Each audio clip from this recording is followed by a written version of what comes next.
Malaysia tidak membenarkan sebarang kapal pesiaran yang berlepas atau transit di mana-mana pelabuhan di China memasuki Malaysia. Timbalan Perdana Menteri Datuk Seri Dr. Wan Azizah Wan Ismail berkata, larangan itu susulan kes seorang penumpang kapal pesiaran Westerdam iaitu wanita warga negara Amerika Syarikat berusia 83 tahun disahkan positif COVID-19 semalam.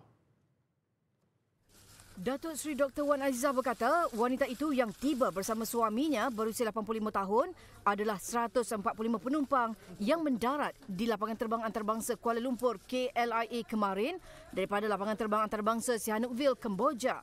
Daripada jumlah itu, 137 telah meneruskan perjalanan mereka, manakala baki 6 lagi masih menunggu penerbangan sambungan ke destinasi masing-masing. Kalau 6 penumpang yang masih menunggu penerbangan selanjutnya akan menjalani ujian pengesanan COVID-19. MOH telah mengambil sampel daripada mereka. Kita tunggu ujian keputusan ujian tersebut. Sekiranya ujian tersebut disahkan negatif, penumpang tersebut akan dibenarkan untuk meneruskan perjalanan.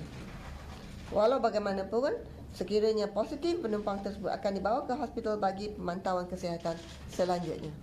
Mengulas mengenai permintaan pihak berkuasa Kemboja untuk Malaysia menyimak semula keputusan ujian terhadap wanita yang disahkan positif COVID-19 itu, Datuk Seri Dr. Wan Azizah berkata ujian ulangan telah dijalankan ke atas pasangan suami isteri itu lewat malam tadi. Keputusan yang sama diperolehi iaitu positif bagi isteri dan negatif bagi suaminya. Berikutan kes positif baru itu, aktiviti pengesanan kontak rapat terhadap wanita itu telah dilaksanakan. Datuk Seri Dr. Wan Azizah berkata demikian dalam sidang media selepas mempengerusikan mesyuarat jawatankuasa pengurusan bencana pusat di Putrajaya siang tadi.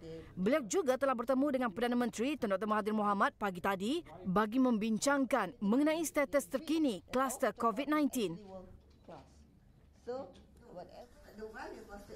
Sementara itu, syarikat penerbangan Malaysia Airlines Berhad MAS telah membatalkan baki 3 lagi penerbangan sewa khas untuk membawa keluar warga Amerika Syarikat dari Kemboja berikutan seorang penumpang kapal pesiaran Westerdam yang disahkan positif COVID-19 itu.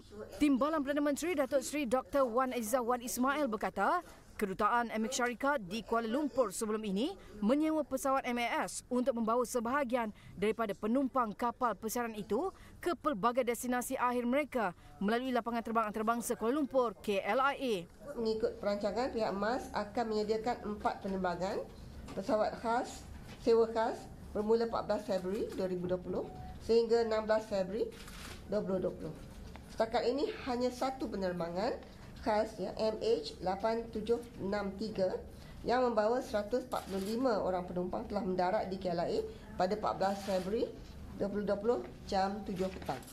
Tambahnya, pembatalan penerbangan sewa khas diambil selepas penumpang kapal pesiaran itu dianggap kontak rapat kepada kes positif itu. Dalam perkembangan lain, Datuk Seri Dr. Wan Azizah berkata, satu lagi kes melibatkan seorang wanita warga Cina yang dirawat di Hospital Permai Johor Bahru telah sembuh sepenuhnya dan dibenarkan pulang semalam. Ia menjadikan jumlah kes COVID-19 yang masih menerima rawatan di ward seramai 14 orang, manakala mereka yang sudah discharge seramai 8 orang.